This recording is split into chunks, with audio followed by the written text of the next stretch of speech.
Já vimos ontem um esboço do que é seguridade, também tratamos dos segurados e dependentes, rapidamente, né?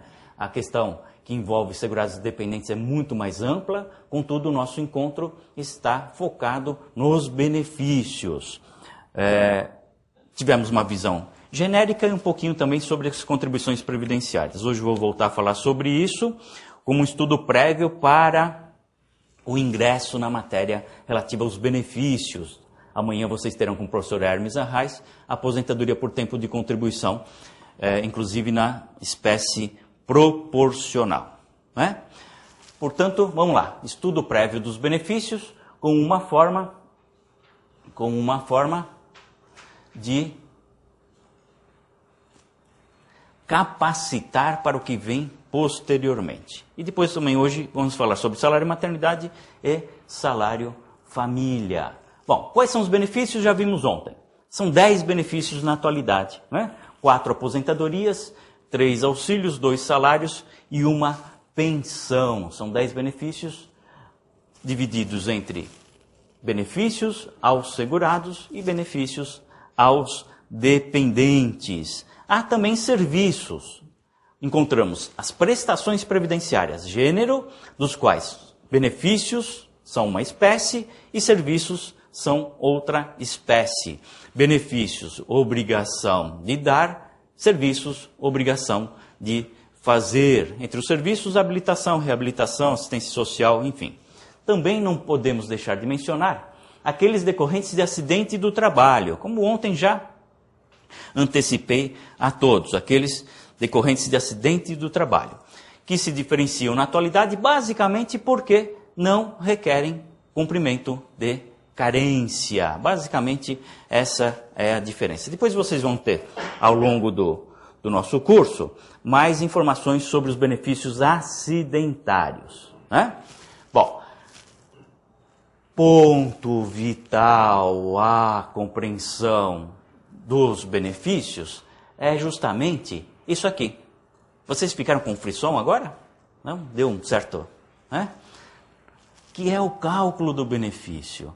Se eu não compreender como é feito o cálculo do benefício, terei muita dificuldade para peticionar, para postular a revisão daquele benefício, aí até mesmo a sua concessão.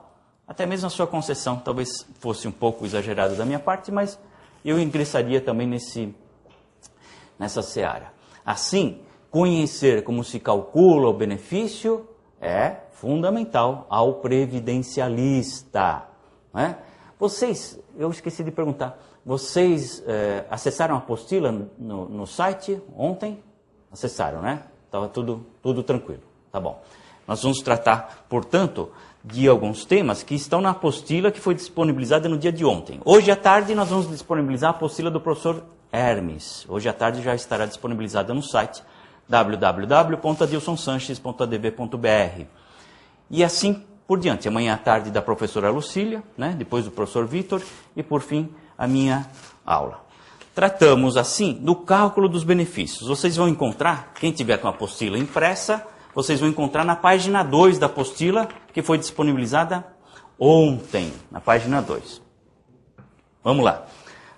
Bom, para falar sobre cálculo de benefícios, eu preciso invocar alguns princípios de direito previdenciário. Alguns princípios. Entre os quais, o princípio da aplicação da lei no tempo. Eu sei que eu devo aplicar a lei que, no tempo de aquisição do direito, né, me conferiu aquele benefício. Ora, se eu imaginar que o direito adquirido, aquele que se incorpora ao patrimônio jurídico, ainda que não exercido, se eu considerar que a lei, naquele tempo em que eu cumpri os requisitos necessários para a obtenção do benefício, é suficiente para exigi-lo, como eu posso exigir? Questão do direito adquirido. Posso exigir na forma da data, do tempo, do momento em que eu adquiri esse direito. Isso é muito importante, pessoal. Muito importante. Aliás, isso está, inclusive, consagrado em lei. Não falo nenhuma novidade. Vocês podem notar no artigo 187 do Regulamento de Previdência Social, que eu vou ler para vocês, para deixar bem claro o tema. Vejam só. É assegurada a concessão de aposentadoria a qualquer tempo, nas condições previstas na legislação anterior à emenda constitucional número 20, ao segurado do regime geral, que até 18 de dezembro de 98 tenha cumprido os requisitos para obtê-la. É a lei, positivamente, expressamente, admitindo essa possibilidade. Né? Admitindo essa possibilidade. Assim, se eu poderia ter me aposentado antes da criação do fator previdenciário, que veio com a Lei 9.876 de 99, mas deixei para me aposentar depois do fator, depois da edição da Lei 9.876, o que ocorreu? Lá no INSS, lamentavelmente, eles não estão capacitados para perguntar, você quer com a lei anterior, com a lei nova, vamos fazer os dois cálculos, né? Isso não ocorre. Eles vão calcular de acordo com a lei nova, ou talvez numa outra agência. Eu não posso generalizar, o país é tão grande, são tantas agências, tantos servidores, a qualidade dos servidores melhorou, certamente melhorou, vocês talvez tenham notado isso. Eu digo, Daniele, que melhorou muito em face de um fenômeno, que é a difusão dos cursos jurídicos no país. Essas pessoas começaram a cursar direito e a visão delas ficou aprimorada, né? Isso é maravilhoso, isso é maravilhoso. Então não posso afirmar que não faria, mas vamos imaginar que não fez. Eu tenho convicção que não fez, porque tenho muitos clientes nessa situação. Vamos imaginar que não fez o cálculo de acordo com a lei anterior, fez de acordo com a data do requerimento. Pode ser, pessoal, aí vocês têm que confiar em mim. Pode ser que o indivíduo com o cálculo anterior, que nós vamos ver qual é, mesmo com tempo de serviço proporcional, que come, corrói, retira boa parte do benefício, né, já que é 70% na lei anterior, mais 6% a cada ano de serviço, pode ser que seja mais favorável calcular o benefício com o critério anterior do que com um novo critério aplicando o fator previdenciário. Isso certamente abrangeu um sem número de pessoas. Se isso ocorreu, é possível fazer a revisão? É. É possível fazer na agência? Sim. Não precisa de ação judicial. Aliás, outra coisa fundamental, usem a via administrativa. Usem, né? Usem. Às vezes é mais fácil, um caminho mais curto a via administrativa do que o judicial. Então, utilizem da via administrativa, né? Não deixem de lado. Tá bom? Entenderam isso? Agora vocês vão me perguntar, como eu sei se o cálculo anterior, se o valor do benefício na lei anterior é mais favorável do que da lei vigente na data do requerimento? Fazendo o cálculo. Viram? Então vocês precisam saber fazer o cálculo. Não tem jeito. Né? Alternativamente, vocês podem contar com um perito contador. Isso é importante para nós, né? Evidentemente, nós não temos essa cancha de usar os números.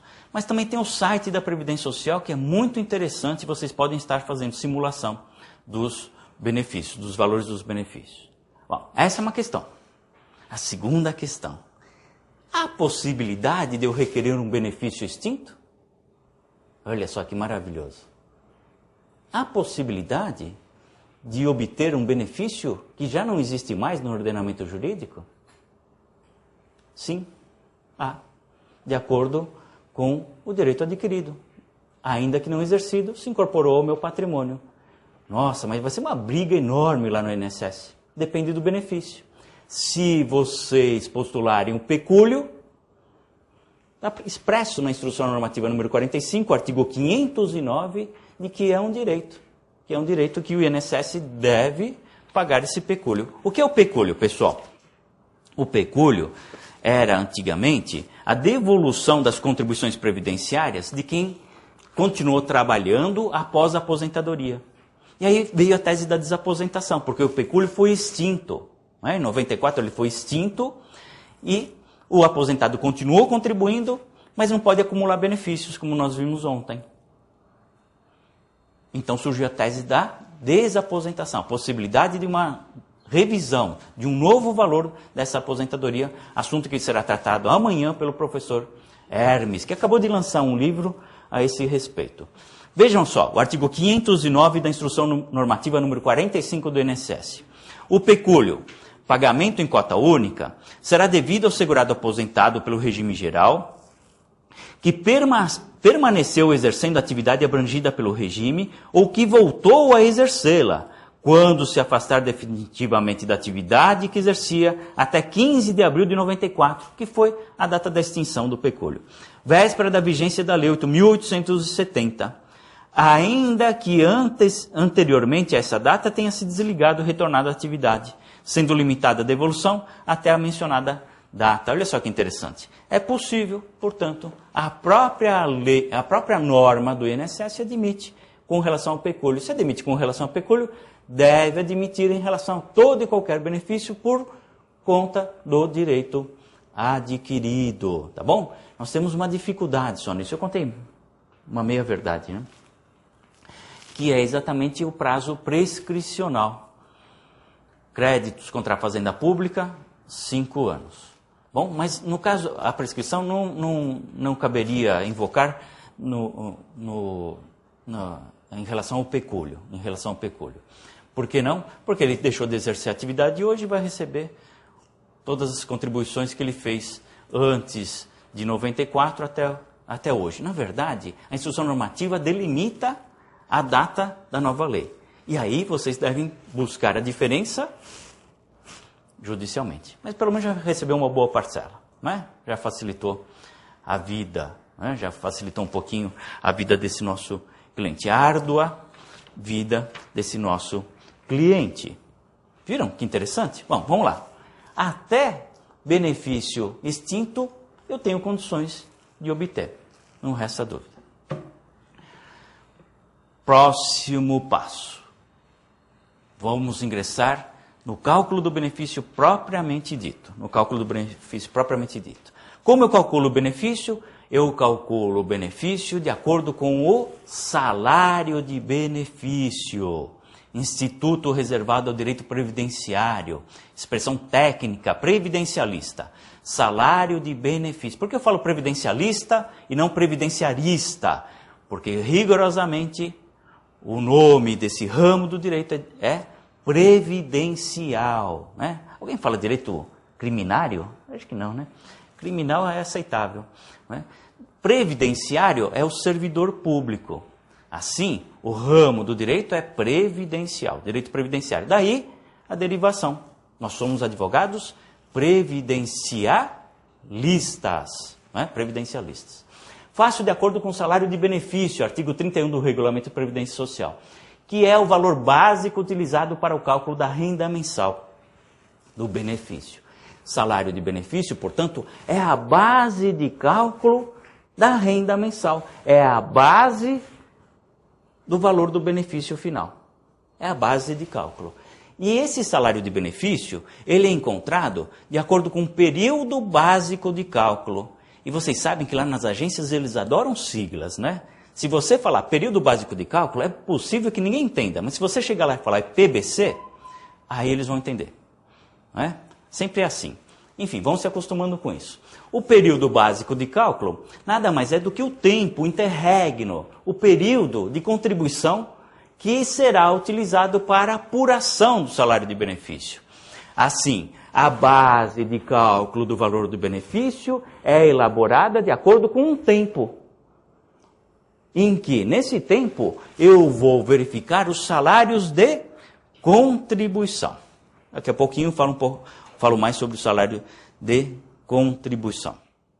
Sobre esse tema, é necessário despertar a atenção para o chamado CNIS, que eu já mencionei ontem, Cadastro Nacional de Informações Sociais, artigo 29A da Lei de Benefícios, e para algumas outras situações que vão ensejar a revisão do benefício por conta de um cálculo não observado, o critério exposto aí para vocês. me refiro exatamente artigo 28, parágrafo 5º da Lei de Benefícios, que eu vou ler para melhor compreensão.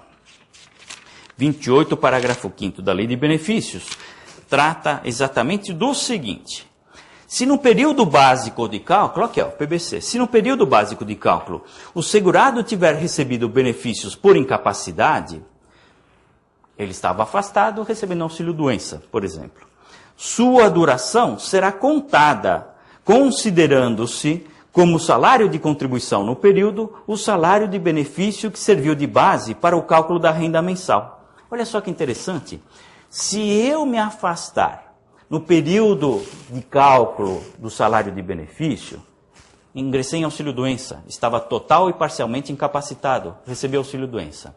Esse tempo que eu fiquei afastado será admitido no tempo de serviço. Mas com qual valor? Com o valor do salário de benefício utilizado para o cálculo do auxílio-doença no nosso exemplo. Está claro, expresso, não é?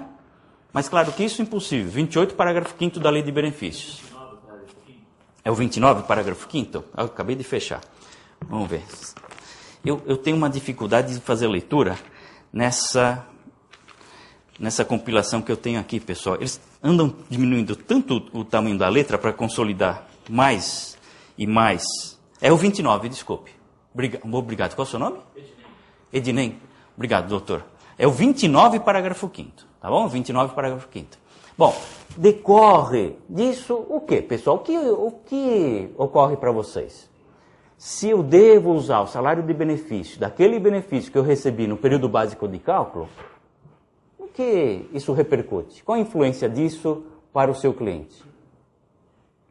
Daqui surge a seguinte tese: se eu ingressei em auxílio-doença e depois foi convertido em aposentadoria por invalidez, porque aquela incapacidade foi considerada permanente e não mais temporária, o que deve fazer o Instituto? Não deve simplesmente elevar a alíquota 91% para 100% para pagar a aposentadoria por invalidez. Deve recompor, deve refazer, se não, talvez nem refazer, deve fazer o cálculo da aposentadoria. Mas nem refazer, porque não fez ainda, né? Fazer o cálculo da aposentadoria de acordo com o salário de benefício que serviu de base para o auxílio-doença, que invariavelmente vai redundar num valor maior do que o simples acréscimo dos 9%. Tese de revisão, que acontece com todo mundo, né? Agora já tem outro tratamento, mas enfim, ingressou no seu escritório, me ouçam, todos aí que estão nos acompanhando, ingressou no seu escritório alguém que se aposentou por invalidez e veio com aquela seguinte história. Sabe qual é a história que ele veio? Doutor, me aposentei com 4 salários mínimos, agora só recebo 2,5. Dá para fazer alguma coisa? Dá. Você recebeu auxílio-doença antes? Recebi. Pronto, dá para fazer alguma coisa. Não diga para ele, não necessariamente, vocês vão, todos são crescidos, sabem como tratar a clientela. Mas não precisam dizer para ele, olha, não dá para equiparar 4 salários mínimos, o Supremo já afastou essa possibilidade, a jurisprudência diz, bobagem. Não, vamos fazer a revisão. Talvez não alcance os 4, mas certamente vamos fazer uma revisão. Que muitas vezes é poupuda, é interessante. Revisão, de acordo com o cálculo, nos termos do artigo 29, parágrafo 5º, que eu acabei de mencionar, da Lei de Benefícios. Outra questão interessante, período básico de cálculo, eu utilizo os salários de contribuição, já vou falar sobre eles daqui a pouco. Os salários de contribuição. Cabe ao cliente, cabe ao segurado, comprovar quais são esses salários de contribuição? Vamos lá, vamos nos socorrer dos artigos 35 e 36. 35 e 36, que justamente tratam dessa matéria. O 35, ao segurado empregado e trabalhador avulso que tenham cumprido todas as condições para a concessão do benefício pleiteado, mas não possam comprovar o valor dos seus salários de contribuição no período básico de cálculo, será concedido o benefício de valor mínimo. Olha só. Comprovou que trabalhou, mas não comprovou qual é o valor do salário de contribuição, como contribuiu. Aí é devido o benefício no valor mínimo. Pessoal, E é por isso que precisa estudar o que a gente chama carta de concessão e memória de cálculo do benefício. Lá vocês identificam essa impropriedade. O cara contribui com 1.200, 1.200, 1.200, 540. Você mudou de emprego? Não. Faltou? Não. Você teve algum desconto? Não. Por que fez isso? Porque, de alguma forma, não está lá no CNIS, aí eles fazem a redução para o cálculo do benefício. Isso quando não pagar só o benefício, como diz a lei que acabei de mencionar para vocês. Né? Identificou essa impropriedade? Vão buscar a correção, que pode ser feita a qualquer tempo. Pode ser feita a qualquer tempo. Tá bom? Talvez se preocupem. Hoje, ninguém trabalha na área previdenciária, vou arriscar dizer, né? Estou sendo muito rigoroso. Estou sendo rigoroso? Ninguém trabalha?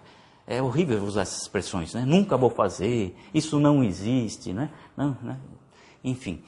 Mas eu arriscaria dizer, ninguém trabalha na área previdenciária, pessoal, sem o CNIS. Hoje o CNIS é fundamental, né? Para saber exatamente que direitos tem o seu cliente, se há alguma impropriedade no cálculo do benefício, tudo mais, o CNIS é fundamental. Tá bom? Alguma pergunta? Não? Posso continuar? Então vamos lá. Os benefícios, assim, são calculados de acordo com o salário de benefício, que é apurado no período básico de cálculo. Nós vamos ver como ele é apurado. Há exceções, são 4 exceções. 4 benefícios não têm por base o salário de benefício. Um deles é a pensão por morte. Na atualidade, nem sempre foi assim. A pensão por morte será o valor da aposentadoria que o segurado falecido recebia ou que receberia por invalidez. Assim, eu concluo que o salário de benefício é utilizado indiretamente, porque ele foi utilizado no cálculo da aposentadoria e indiretamente vai refletir na pensão. Mas diretamente, não, né? Outro benefício, isso vocês têm na apostila, viu? Outro benefício é o auxílio reclusão, da mesma forma. Igual a pensão por morte, terá por base a aposentadoria, que ele recebia ou que receberia por invalidez. Não se faz esse cálculo do salário de benefício propriamente, né? Outro benefício que também não se utiliza do salário de benefício é o salário maternidade. Benefício que nós vamos tratar no dia de hoje. Depois eu falo para vocês como é o cálculo, já que nós vamos falar a esse respeito. E por fim, o salário família. O salário família também não tem por base o salário de benefício. É um valor fixo, de acordo com a remuneração do segurado. Atualmente esse aqui está atualizado, vocês têm na apostila de ontem esses valores. O valor do salário família será de R$ 29,41, essa fortuna, devido para quem recebe remuneração não superior a R$ 573,58. Aí se recebe acima disso? Se recebe acima disso, desde que limitado a R$ 862,11, o valor será de R$ 20,73, essa fortuna. Aliás, o salário família é terrível, porque eu acredito que para o país é um ônus, somados todas as cotas, né? E para o indivíduo talvez não tenha esse significado que a princípio merecia. Posso continuar? Vamos lá. Portanto, o salário de benefício é a base da renda mensal e será calculado num período básico de cálculo. Nesse período básico de cálculo, eu vou apropriar os salários de contribuição. Essa expressão aqui também é técnica e reservada ao direito previdenciário. O que é o salário de contribuição? O salário de contribuição é a base de cálculo da contribuição previdenciária. Não é a contribuição, é a base de cálculo da contribuição previdenciária. Sabendo disso, vocês vão se permitir a fazer um sem número de revisões de benefícios, porque nem sempre o INSS adota o salário de contribuição para o cálculo do benefício, havendo incorreções, como acabei de mencionar. Não identifiquei lá no CNIS qual foi o salário de contribuição, joga salário mínimo, ou simplesmente despreza aquele mês para o cálculo, né? Evidentemente, a média vai diminuir. Né? Por óbvio, a média vai diminuir. Essa, inclusive, é a base também para a tese do teto que o Supremo acabou de chancelar, para a tese do teto que o Supremo acabou de chancelar. Vou falar um pouquinho sobre essa tese com vocês também. Deixa eu ver aqui. Isso, vamos lá. O salário de contribuição, que no direito tributário me permitiria chamar de base imponível, né? Nos termos do artigo 20 do plano de custeio, a Lei 8.212, o salário de contribuição dos empregados, dos domésticos e dos trabalhadores avulsos será a contribuição calculada mediante aplicação da alíquota sobre o seu salário de contribuição mensal, que, no caso propriamente dos empregados, será a remuneração. A remuneração dos empregados é a remuneração. E o que é a remuneração? Aí trafegamos na seara do direito do trabalho. A remuneração, nos termos do artigo 457 e 458 da CLT, observem, isso é utilizado exclusivamente para quem mantém relação de emprego, né? Legislação trabalhista para essa finalidade. Será tudo aquilo que o empregado recebe como contraprestação de serviços pelos serviços executados. Tudo que tiver, portanto, natureza salarial, permito-me chamar de remuneratória, né? Tudo que é recebido em face dos esforços de trabalho oferecidos ao empregador. Não será remuneração que for indenização. E é por isso que incide contribuição previdenciária sobre aviso prévio indenizado, sobre férias indenizadas, sobre ajuda de custo e assim por diante, né? Eu vou, assim, somar tudo que eu recebo que tem a incidência da contribuição previdenciária para fazer o cálculo do benefício. Professor, inclusive aquele valor que recebeu na reclamação trabalhista? Sim, inclusive aquele valor reconhecido, declarado na ação trabalhista. Ah, mas o INSS não tem isso no CNIS. Problema do INSS que tenha, né? Então, na verdade não é um problema do INSS, seria fácil se fosse, né? É um problema do cliente, né? Problema do beneficiário, porque o INSS simplesmente desconsidera e a gente tem que ir atrás. Nesse aspecto, é interessante frisar da possibilidade, pessoal, de alterar o CNIS a qualquer tempo, viu? A qualquer tempo. Não precisa nem fazer mais o que a gente fazia no passado, que era a justificação administrativa, né? A lei é expressa ao admitir o seguinte: artigo 29A da Lei de Benefícios, a 8.213 de 91. O INSS utilizará as informações constantes no CNIS sobre os vínculos e as remunerações dos segurados. Aqui. Parágrafo 2º. O segurado poderá solicitar a qualquer momento, a qualquer tempo, a inclusão, exclusão ou retificação das informações constantes no CNIS, com a apresentação dos documentos comprobatórios que desejar. A qualquer tempo, antes ou depois de requerer o benefício, antes ou depois do benefício ser concedido. Acabou de sair da empresa, já pode fazer a retificação, moveu a ação trabalhista, transitou em julgado, faz a retificação do CNIS, a qualquer tempo, né? Isso é muito interessante. Vamos lá. No caso do facultativo, a base imponível, nós já vimos no dia de ontem, é o valor por ele declarado, que não pode ser inferior ao salário mínimo, nem superior ao teto de contribuição. No caso do contribuinte individual, o autônomo, o empresário, o síndico remunerado, o membro de confissão religiosa, assim por diante, será a remuneração oferida em uma ou mais empresas ou pelo exercício de atividade por conta própria. Também limitado ao teto e não inferior ao salário mínimo. No caso do segurado especial, a base será o valor da receita bruta proveniente da comercialização da produção rural e facultativamente, né, a lei fez um favor ao segurado especial, sobre o valor declarado da remuneração, já que ele pode contribuir como se fosse facultativo. E por fim, faltou facultativo? Eu já falei, né? Facultativo. Bom, então, segurado especial já mencionei, contribuinte individual, facultativo eu já mencionei já. Então tá bom. Então são esses.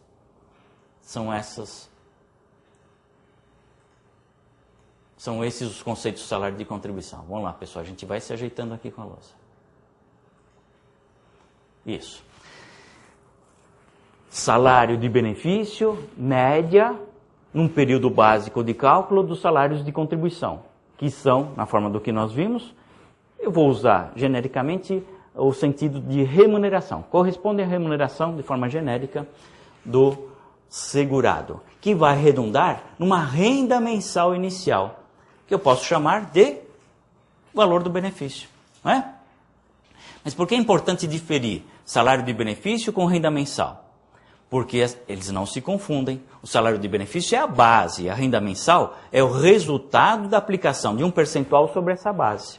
Isso é fundamental, porque como nós vimos, exatamente quando eu exerço uma atividade e fico doente, eu não vou fazer um cálculo de acordo com o salário de contribuição, faço de acordo com o salário de benefício, daquele benefício de incapacitado, como nós vimos ainda agora. Bom, esses percentuais, vamos lá pessoal, vamos lá. Esses percentuais estão contidos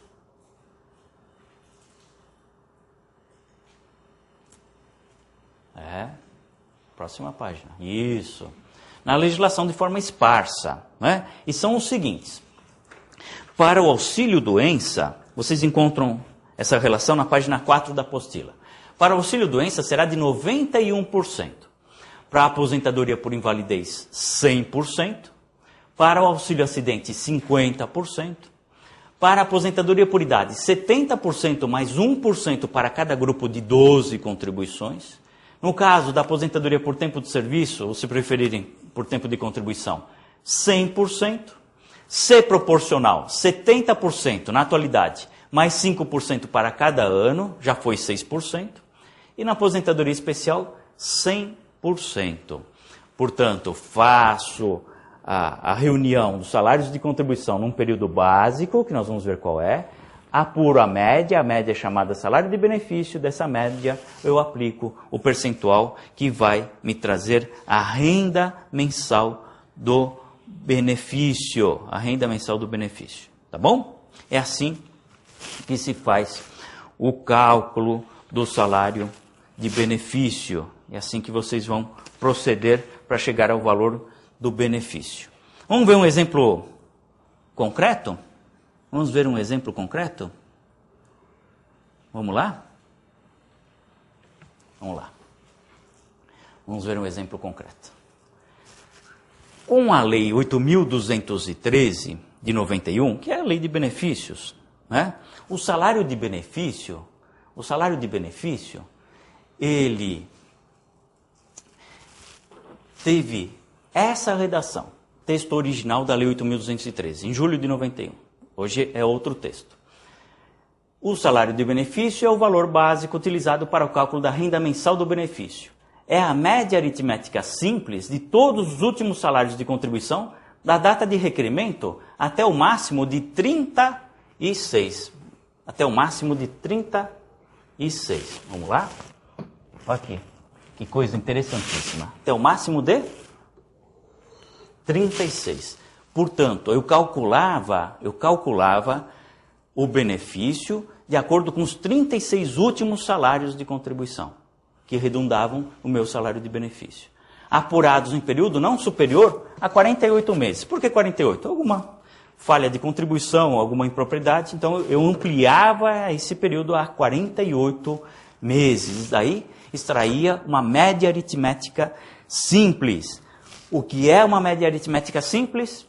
É a divisão do todo, do total encontrado, do número de parcelas totais, pelo número dessas parcelas que eu utilizei para essa soma. Não é? Média aritmética simples, tá bom? Vamos lá. Trazer aqui para vocês, uma carta de concessão e memória de cálculo. Eu tenho consciência que é difícil visualizar.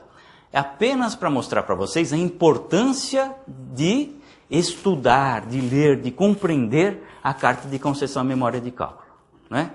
Que já começa bem a carta de concessão, porque ela pode ser uma carta de não concessão, não é curioso isso? Mas enfim, né? Vejam só, como era calculado naquele tempo? Eu trouxe um caso concreto, uma carta de concessão, né? Calculado de acordo com os 36 últimos salários de contribuição que estão exatamente abrangidos nessa parte aqui da carta de concessão. Que vocês veem a data do salário de contribuição, ou seja, o mês de competência, qual foi o salário original, o índice de correção e o salário corrigido. Aqui vocês vão notar, não é o caso concreto, mas é muito comum ocorrer. Contribuiu com 1.000, como está aqui, 1.000, de repente, R$500. Opa, alguma coisa está errada. Fazendo essa leitura, vocês conseguem avançar muito no campo das revisões dos benefícios. Não pensem que, apesar de estarmos em 2011, com todo o aparato tecnológico existente, com todo o desenvolvimento de know-how para o sistema funcionar, não pensem que esse sistema não erra. Ele erra e muito, até por erro de datilografia, porque precisa ser alimentado, que é um erro humano, não é? Se vocês têm alguma dúvida, sobre isso, parece que havia um sistema lá no Rio de Janeiro, né, para identificar que poderia ocorrer um mau tempo, alguma coisa assim. Eu li alguma coisa a respeito, né? E não funcionou. Por que não funcionou? Porque o homem falhou na administração desse sistema. Né? Agora nós vamos ter um mais sofisticado daqui a 4 anos. Né? E São Pedro certamente vai nos atender no princípio da solidariedade previdenciária e não vai mandar chuva nesses próximos 4 anos. Tá bom? É mais ou menos o que acontece com o aposentado. Ele não pode esperar os erros do INSS, porque tem natureza alimentar, a sua subsistência, a sua sobrevivência. E nesse aspecto, a parte processual é fundamental. Como a colega colocou, né? Não cabe mandado de segurança, mas eu vou impetrar. Quem sabe eu consiga. Consegui o resultado, excelente. Não há nada de antiético nisso. Eu entendo que cabe, vou impetrar mandado de segurança, ponto final. Tanto cabe que conseguiu. Não é? Apesar do professor dizer que não importa. Vocês devem usar as armas que têm. Num contexto ético, sempre. Né? E sem pensar em fraudar, evidentemente. E vocês certamente não vão fazer isso, são interessados, são estudiosos, estão aqui para isso. Aqui, não sei se dá para perceber, mas aqui nós encontramos o salário de benefício, que é a média desses 36 últimos salários de contribuição. Nesse caso, era uma aposentadoria proporcional. Aqui, 33 anos, 5 meses e 3 dias. Portanto, o percentual foi de 0,88. Como 0,88? De onde extraiu isso aqui? Naquele tempo, pessoal, eu tinha 70% na aposentadoria proporcional, 70%, mais 6% por ano de contribuição. 70% mais 6, ele tem 33 anos, 6, 12, 18, 70 mais 18, 88% que nós encontramos aqui. É assim que se faz a leitura da carta de concessão. Né? 88% sobre a média, que redundou num benefício de R$ 908,04. Tá bom? Dá para fazer a revisão? O cliente vai perguntar, ele não quer saber. O senhor não é advogado previdenciarista? Se vira e me fala que dá para fazer a revisão. Bom, dá para fazer a revisão? Vocês acham que dá para fazer a revisão? Quem me sugere alguma coisa? Uma possibilidade. Vamos usar a criatividade. Será? 33 anos se aposentou, antes do fator previdenciário. Será que ele continuou a trabalhar, alcançando os 35 anos? Pode ser que sim. Não é? Será possível pleitear uma nova aposentadoria com base nos 35 anos? É a tese da desaposentação. Olha quanta gente não está envolvida com esse assunto, pessoal. Bom, mas aí não basta. E a nova aposentadoria será melhor do que esses 908? Precisa saber, porque se não for melhor, bobagem. Né? Aí vocês vão fazer o cálculo de acordo com um novo critério. o seu José, o senhor recebia adicional de insalubridade lá? O senhor recebia horas extras? Ai, fazia muita hora extra, mas não pagavam. Não pagavam. O senhor moveu ação trabalhista alguma vez? Sim. Me dá a sentença que eu vou revisar isso aqui. Né? Desde que não tenha contribuído pelo teto, hein? Senão é inútil. Tá bom?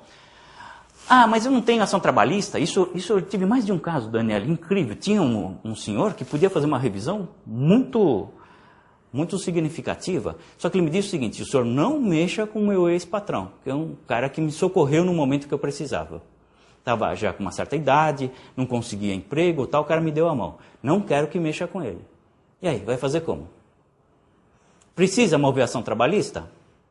Não, não precisa. Não precisa mexer com ele. Ah, mas o INSS vai exigir as contribuições previdenciárias dele. 5 anos, prazo decadencial, para constituir. Como é um autolançamento, já foi constituído. 5 anos para cobrar. Pode ser que tenha passado. Não precisa mexer com o patrão. Viram que interessante? Aí dá para fazer a revisão. Né? Ah, será que ele se aposentou? Será que ele se aposentou? Ele se aposentou aqui em 18 de maio de 98. Será que ele se aposentou? Não é bem o caso. Mas vamos lá. Será que ele se aposentou entre março de 94 a fevereiro de 97? Ah, vamos imaginar que fosse a hipótese. Ah, se aposentou. Dá para fazer a revisão. Que revisão? Da tese conhecida do IRSN. No mês de fevereiro de 94, o INSS deveria utilizar 39,67 para a revisão, para a correção do salário de contribuição. Não usou.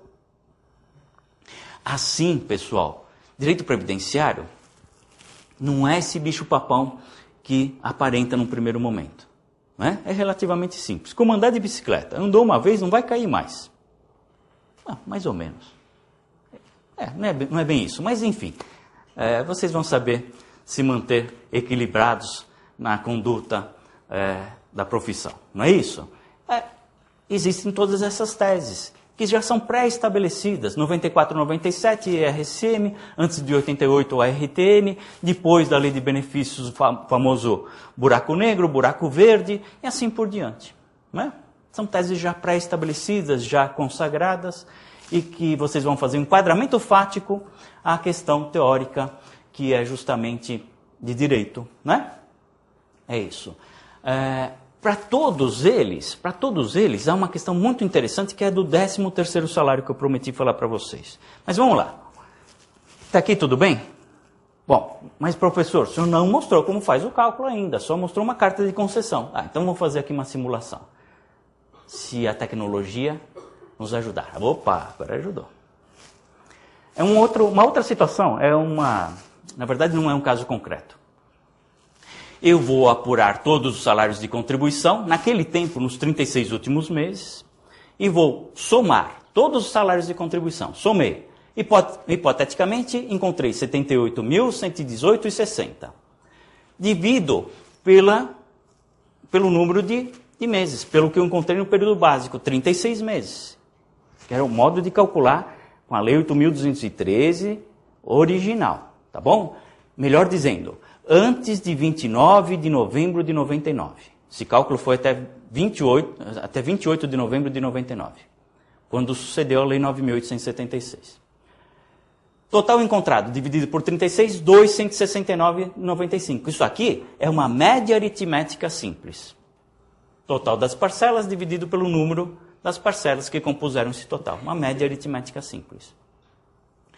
Pessoal, quando não se tem pelo menos 60% de contribuição no período básico de cálculo, o INSS não usa uma média aritmética simples, o que, invariavelmente, o benefício vai ser inferior ao salário mínimo. A média vai ser inferior ao salário mínimo. E aí o INSS paga o salário mínimo. É outra tese. Mas vamos lá, senão eu vou confundir muito vocês. 269 já é o valor do benefício? Não é. Isso aqui é apenas a média encontrada. Tenho que continuar. A essa média que eu chamo de salário de benefício, eu aplico o percentual. Se fosse aposentadoria especial 100%, por tempo de contribuição 100%, por idade 70 mais 1%, enfim. O percentual sobre a média. Aí, nesse caso, no nosso exemplo fictício, 269,95, o mesmo valor. Já é o valor do benefício? Já é o valor do benefício? Não. Por quê? Porque ainda incide o teto. Ninguém pode receber acima do teto de benefícios. Ainda que o salário de benefício aplicado o percentual deu esse valor, eu devo verificar se ele é superior ao teto. Se for superior ao teto, o que eu vou receber não é a média, é o teto. Né? Aqui eu peguei o teto lá de 98, 1.081,50. 1.081,50. Para mostrar para vocês o que é a tese do teto. O que é a tese do teto? Deixa eu ver se eu consigo explicar para vocês. Vamos lá. O que é a tese do teto, pessoal? Vamos imaginar, vejam, tudo isso é necessário. Né? Tudo isso é necessário compreensão. Vamos imaginar que eu me aposentei com aquele valor 1.081,50. Né? 1.081,50. É a renda mensal inicial, expressão técnica. Poderia chamar de valor do benefício. Mas a minha média aritmética simples, foi de quanto? 269,95. Igual a média aritmética simples. Embora a média fosse superior ao teto, eu sou obrigado a receber o teto.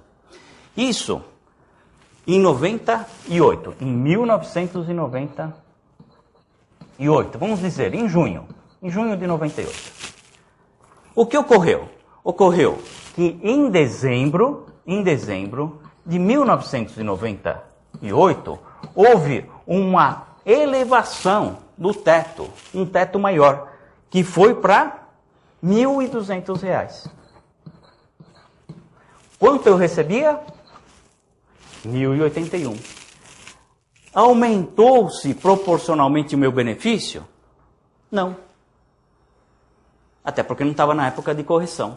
Quando sobreviria a correção? Correção é anual, não é isso? A correção ocorreria, portanto,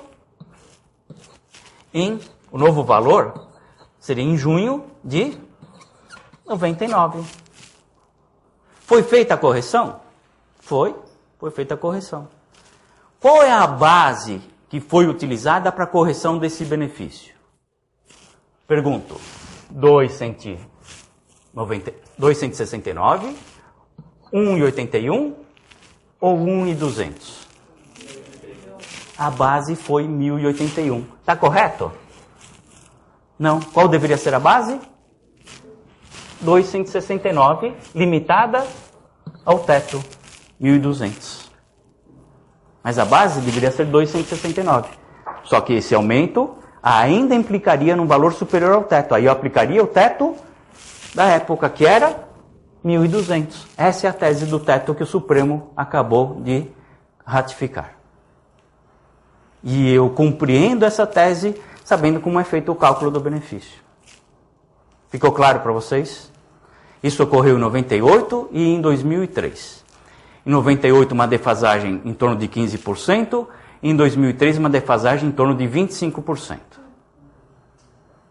Aí o cliente foi lá no seu escritório e falou: doutora Daniele, eu me aposentei com 4 salários mínimos. Hoje eu só recebo 3,25. Dá para fazer alguma coisa? Quando você se aposentou? Nessa época, recolheu sobre o teto? Dá para fazer alguma coisa. Não precisa dizer para ele que vai aplicar múltiplos de salários mínimos, que isso já está ultrapassado. Ficou claro para vocês? Vamos lá, pessoal. Eu quero falar sobre o 13º que eu prometi ontem, né? Eu passei aqui e não falei. Eu quero falar para vocês que essa tese ainda, eu aplico lá em 98, para quem se aposentou desde 94. Para quem se aposentou desde 94. Não necessariamente para quem se aposentou em 98, como eu usei aqui. Inclusive para quem se aposentou antes, desde 94. Eu vou mostrar para vocês. Ó, o sistema. Ó, o sistema é assim, ó. É maravilhoso. Maravilhoso. Não é maravilhoso o sistema? É maravilhoso. Quando funciona. Né? Não que não funciona, está funcionando, né? Precisa ter paciência, tal, não sei o quê.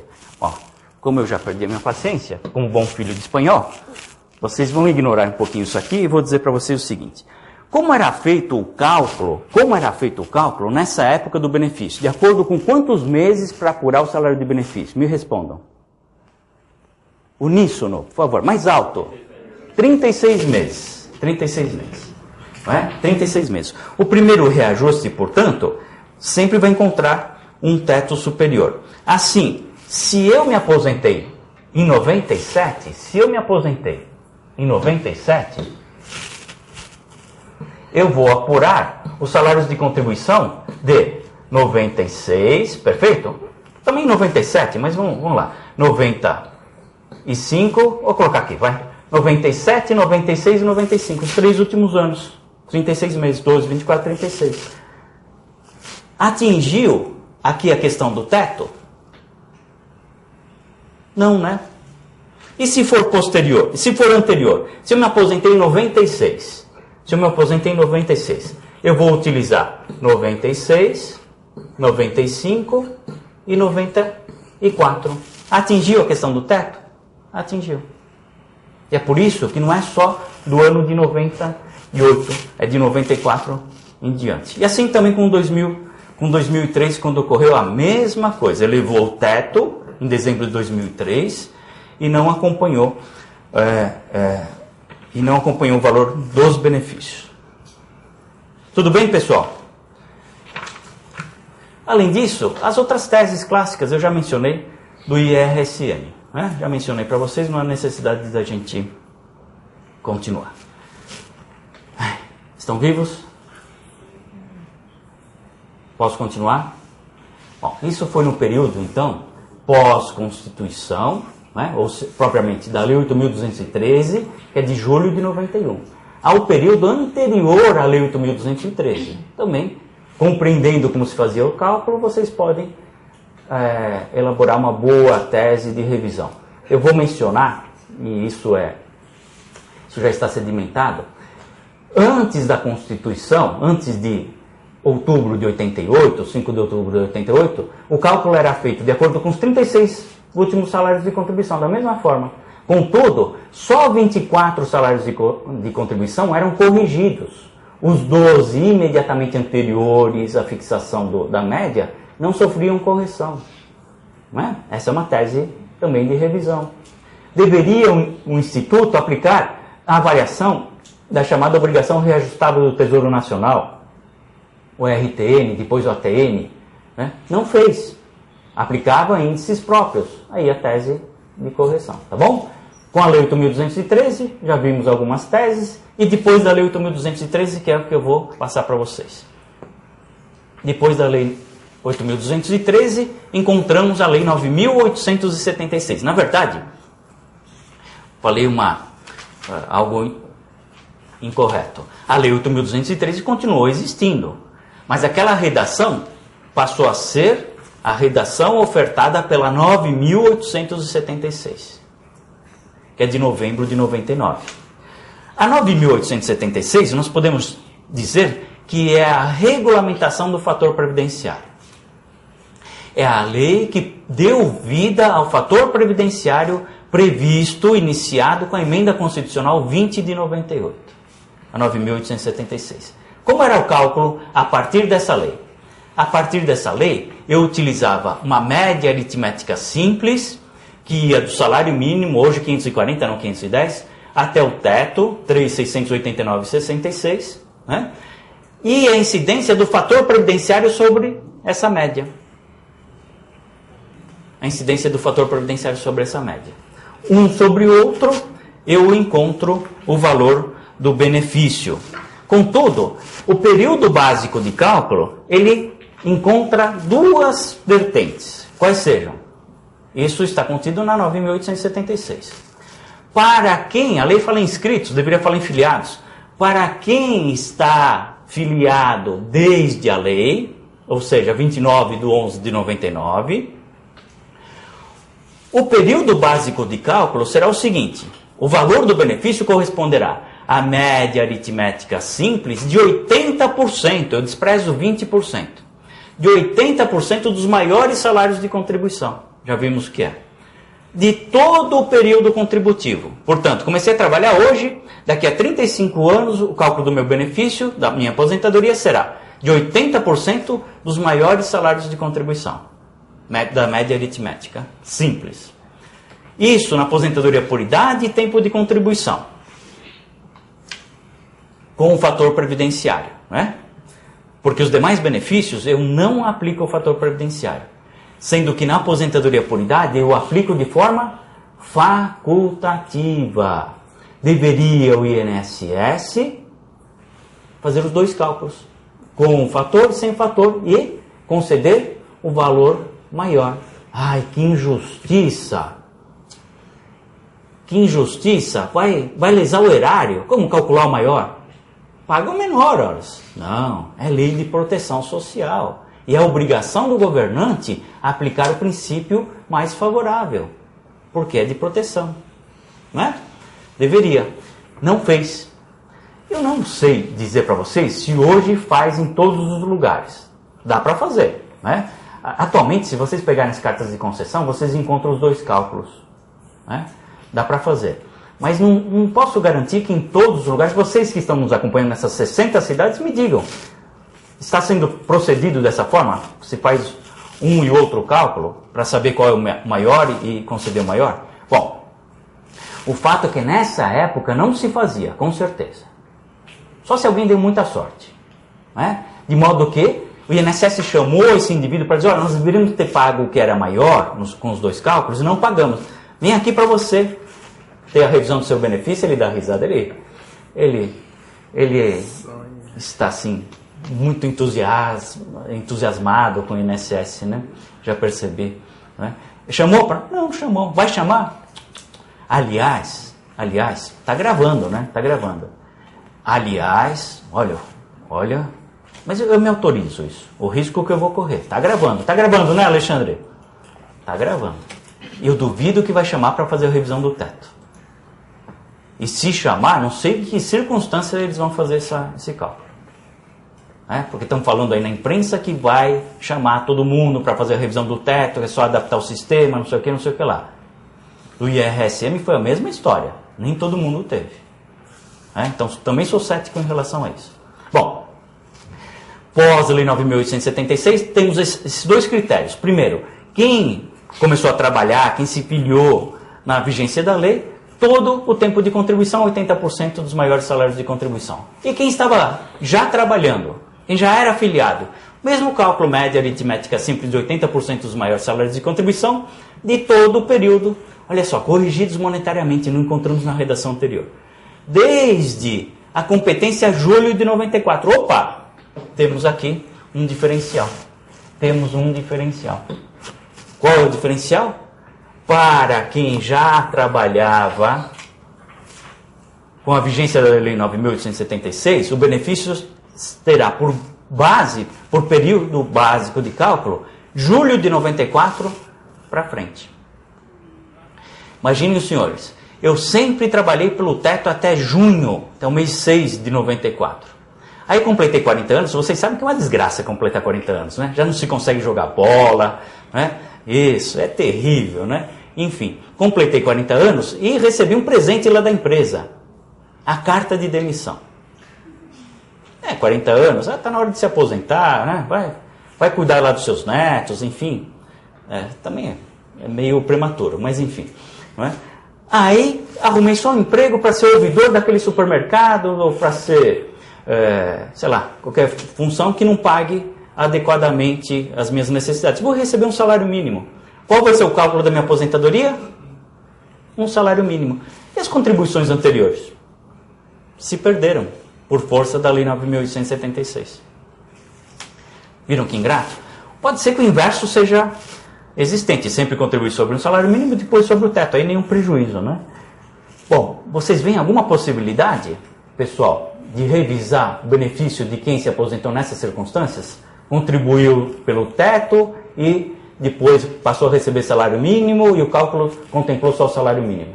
Vocês veem alguma possibilidade de revisar? Há algum princípio que nos socorreria?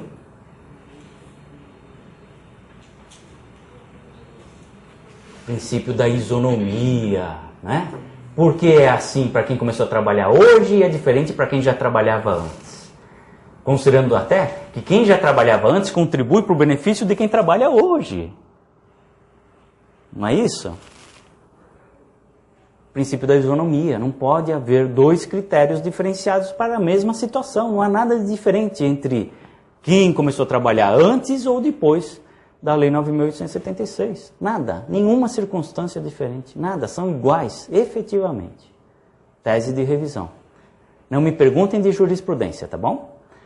Aliás, me falem de jurisprudência, né? Quem tiver aí uma sentença favorável, mandem para nós, eu vou divulgar aqui para todos vocês. Vai ser muito interessante. Pouco se discute isso, os livros de doutrina basicamente não falam sobre isso, né? Curiosamente. Vamos lá? Vamos lá. Vamos lá. Bom, aí eu aplico o fator previdenciário no caso da aposentadoria por idade, facultativamente, e aposentadoria por tempo de contribuição. O que é o fator previdenciário?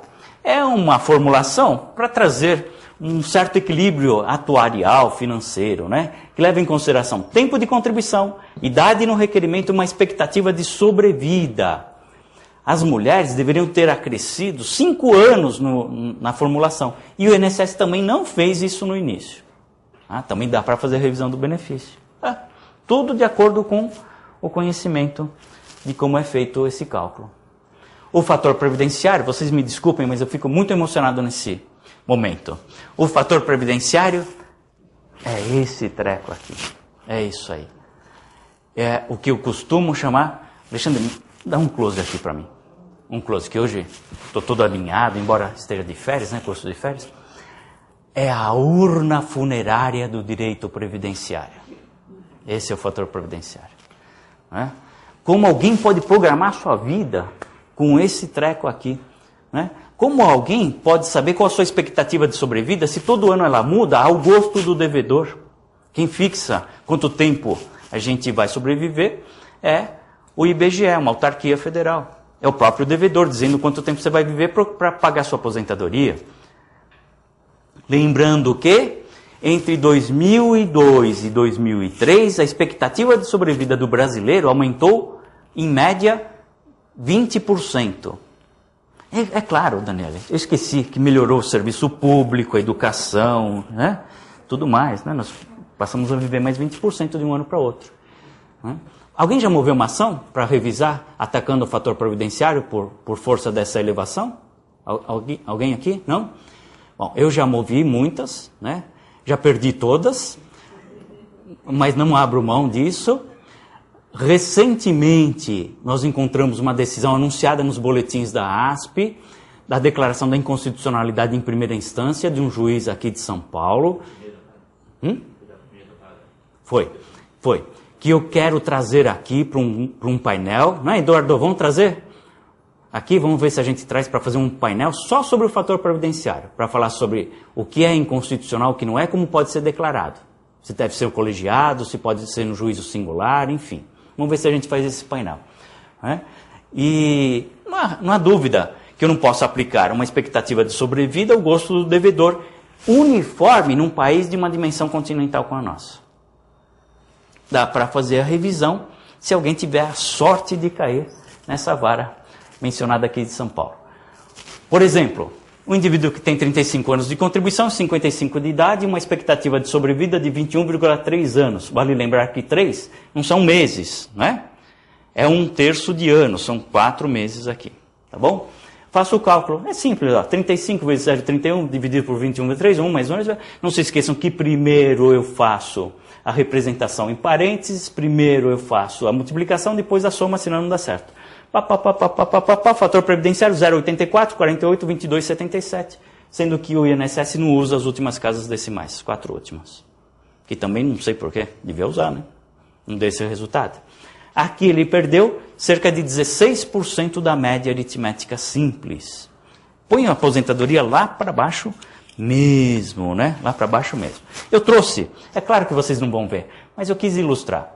Eu trouxe aqui para vocês uma carta de concessão, uma memória de cálculo, na verdade, né? Só extrair a memória de cálculo de como é feito.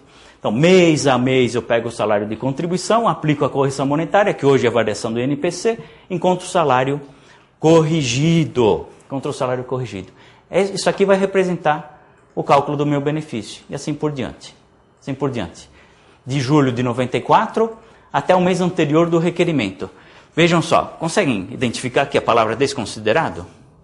Desconsiderado porque caiu naqueles 20% que não são utilizados para a média. São os 20% menores salários de contribuição. Mas às vezes também pode ser desprezo por não identificação no CNIS, viu pessoal? Se bem que geralmente vai estar aqui, vocês vão encontrar aqui, em branco ou em salário mínimo. Façam a leitura da carta de concessão memória de cálculo. É fundamental a compreensão do valor do benefício e das possibilidades de revisão do benefício. Alguma pergunta? Deu para, pelo menos, iniciar a compreensão de como se chega ao valor do benefício?